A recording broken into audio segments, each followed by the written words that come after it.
How Richard Branson overcame the impossible. No one would have bet a dime on that skinny, awkward boy who seemed destined for failure.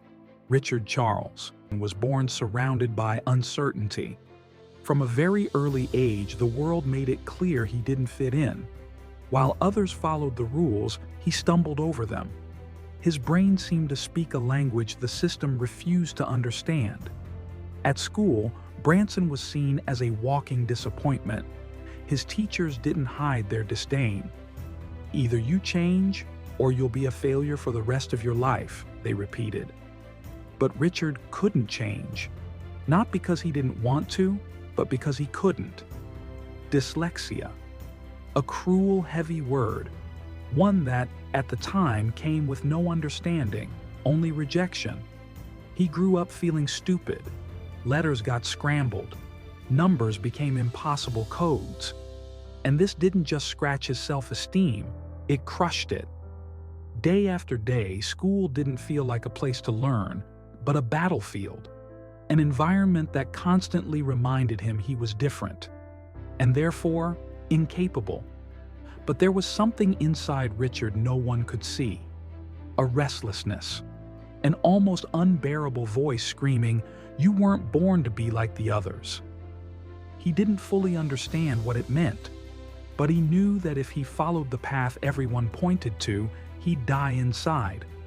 At home, things weren't exactly easy either. Despite his parents' love, Richard grew up hearing the world whisper, and sometimes scream, that he would never become anyone. Every academic failure felt like a sentence. Every disapproving glance was another invisible scar etched into his soul. But it was in that hostile environment, that storm of judgment and closed doors, that something started to grow inside him.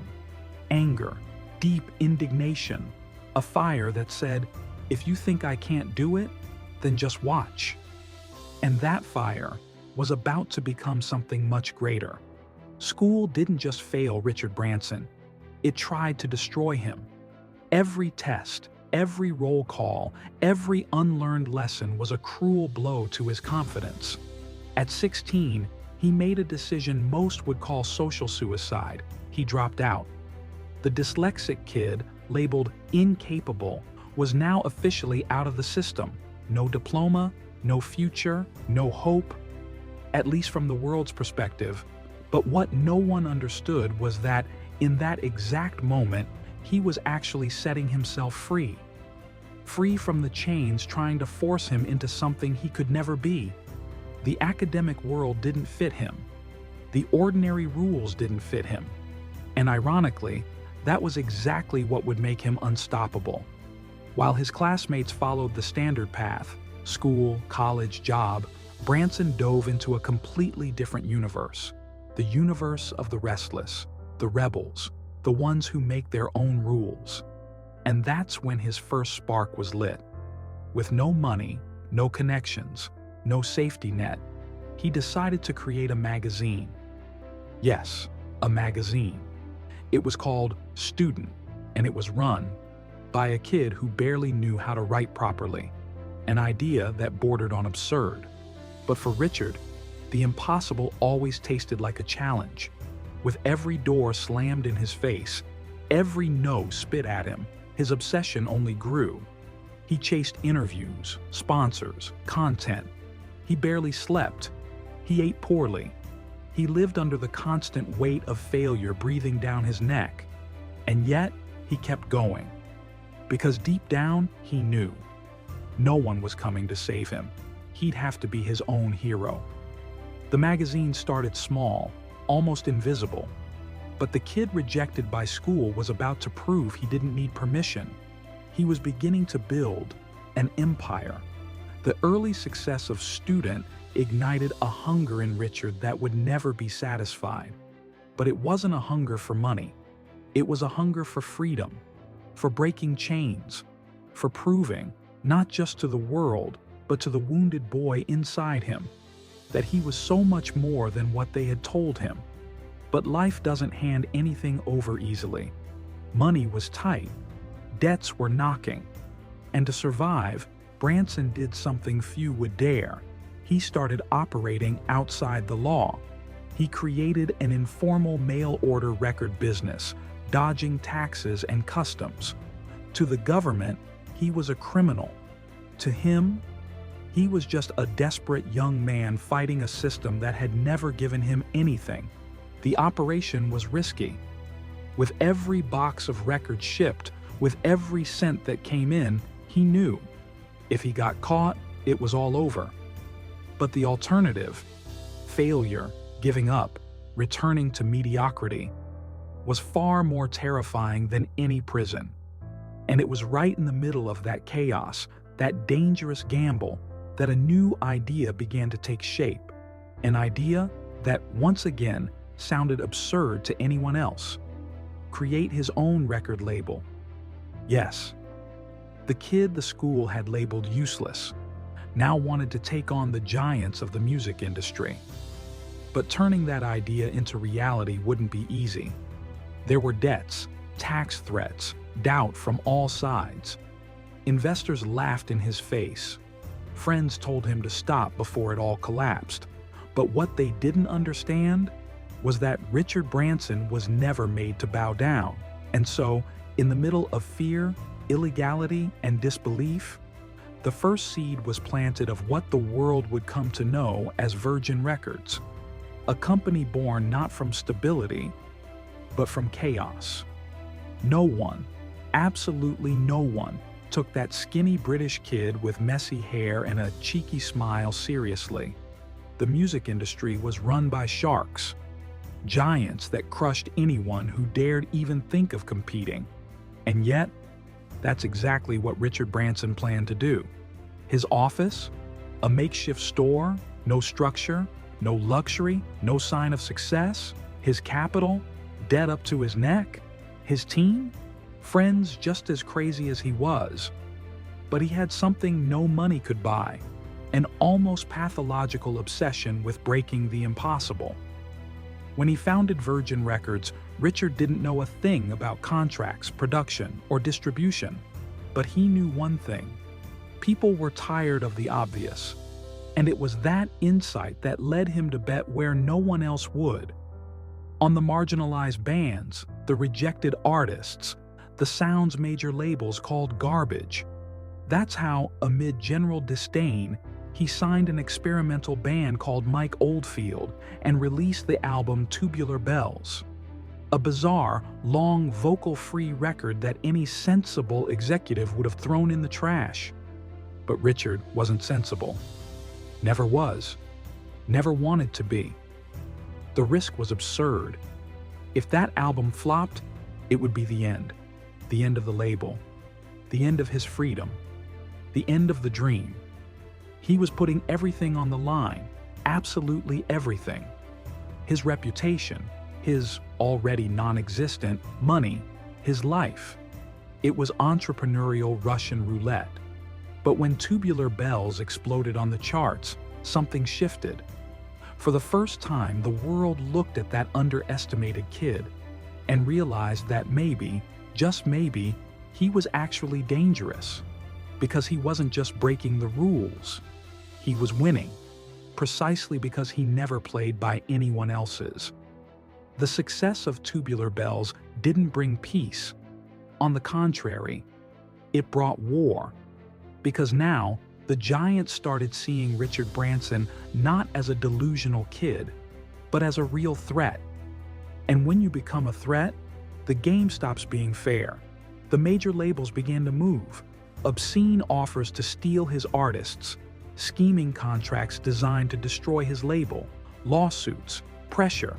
And behind every phone call, every fake smile, there was an unspoken but brutally clear message. Kid, you don't belong here. But Branson was driven by a force they could never understand. He wasn't there for money, not for fame. He was there because he had to be. Because his very existence depended on it.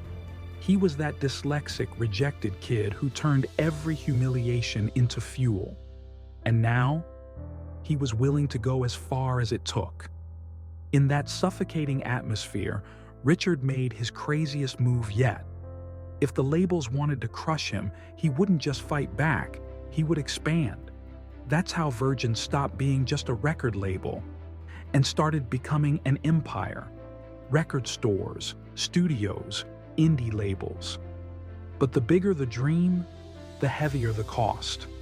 The money that came in slipped through his fingers just as fast. Monstrous debts, tax threats, phone calls that started with, "We need to talk," and ended with, "Prepare to lose everything."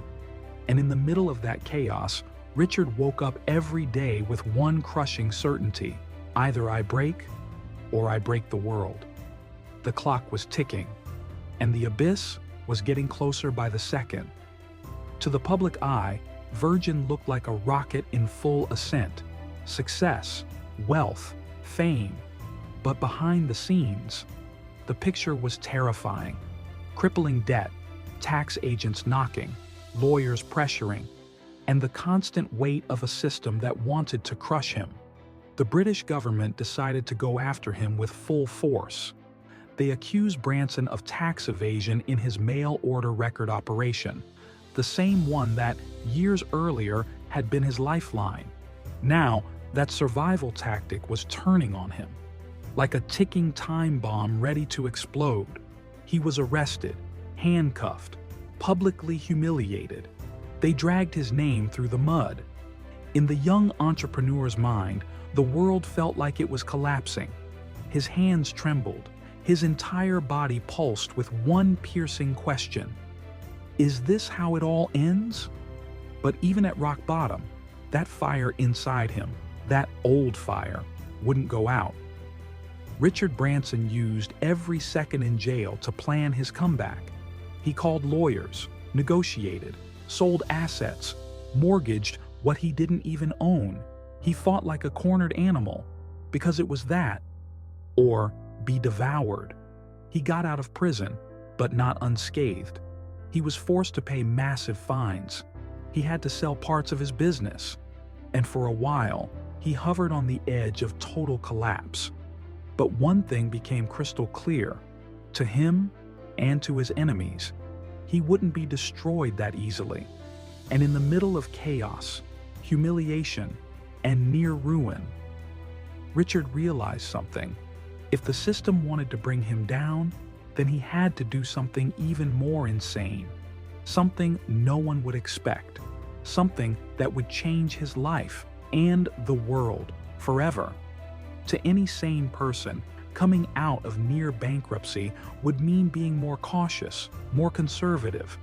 But Richard Branson was never a sane person.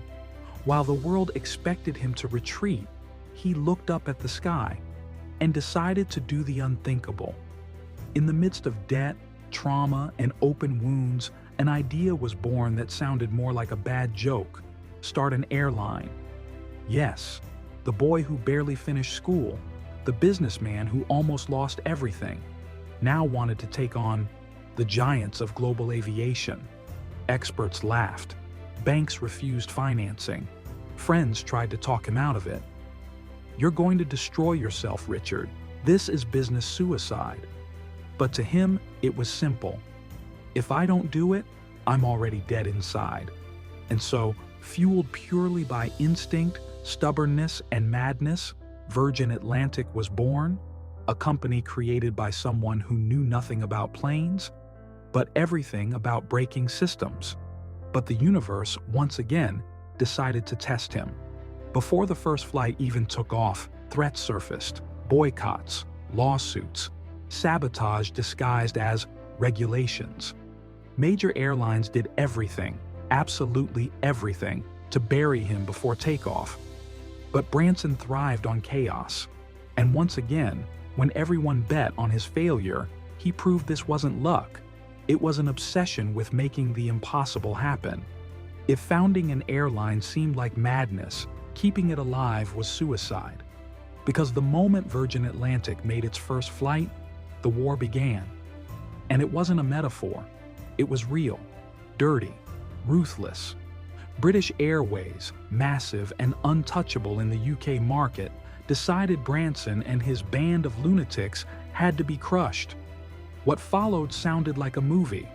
Corporate espionage, sabotage, hacking, attempts to steal clients, to ruin reputations, to force suppliers to cut ties. The name of that operation? Dirty Tricks. A secret campaign, orchestrated behind the scenes, to break Richard Branson, to choke Virgin until it vanished from the map. Meanwhile, Branson endured sleepless nights, waking up to threatening calls, sabotage reports, and the constant feeling he was being followed, watched, hunted. It was him against a billion-dollar machine that played dirty and had no conscience. But there's one thing the powerful always forget. You can't kill someone who grew up surviving hell. And Richard, once again, turned fear into ammunition. He took British Airways to court, exposed to the entire world the filth behind that invisible war. The result? A multi-million-dollar settlement. And more than that, a moral victory that echoed like a slap across the faces of the giants. They tried to destroy him, but all they did was make him even more dangerous. Richard Branson was never built for safety. Every time he seemed to have won a battle, he made a point of finding another one, of challenging the next limit. And when the skies were no longer enough, he looked to the stars. That's when an idea came. One that bordered on delusion. Create a space tourism company. Yes, Virgin Galactic. A project so absurd, so illogical, that even his closest allies thought this time he had finally lost his mind. But in Branson's world, the more impossible something seemed, the more sense it made.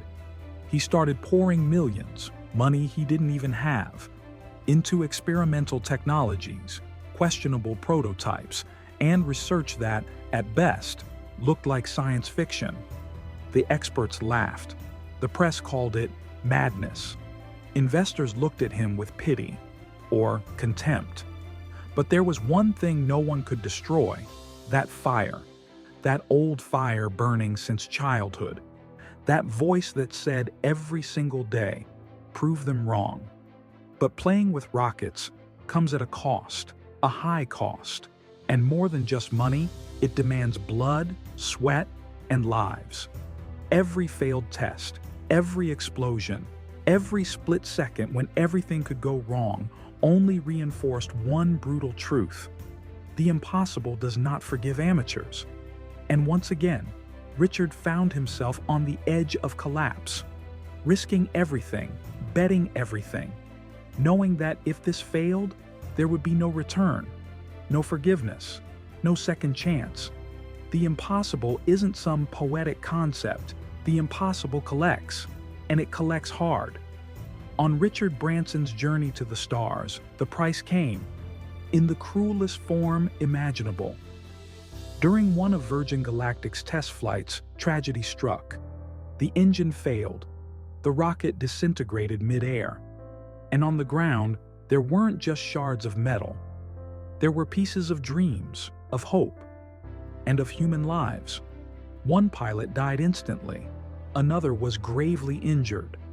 The news spread like wildfire, cruel headlines, reporters shoving the "we told you so" in everyone's face. Branson went too far. This madness was always going to end in blood. And for the first time, even he hesitated. Sitting in the silence of his own mind, Richard stared into the void, the kind of silence that makes no sound, but weighs tons. And one corrosive question echoed again and again. Did I go too far? Partners vanished. Investors fled. Public opinion turned. And even those who admired him started to wonder if this time he'd crossed a line that should never be crossed. But this is where the story shows why some people become legends. Because while anyone else would have surrendered, Branson did what he always did: stood up in the middle of the wreckage, one more time, one more damn time, and looked up at the sky with the same stubborn, insane, obsessed stare as always. Because if he was going to fall, then let it be while reaching for the stars.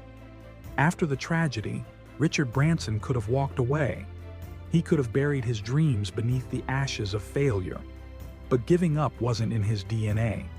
In that moment, the abyss wasn't a period, it was a mirror reflecting his own relentless will. He dove deep, studied every mistake, every flaw, every shattered piece of his ambition.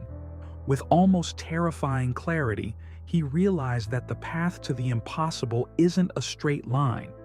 It's a spiral of falls and rebirths. Virgin Galactic wasn't just a company, it was a symbol, a cry of defiance against fate, a cruel and beautiful reminder that the greatest victories rise from the ashes of the worst defeats. And Richard, with tired eyes but an undefeated heart, began to rebuild, with a colder, more calculated approach, but still driven by the same obsession, safer, stronger, but above all, still ruthless.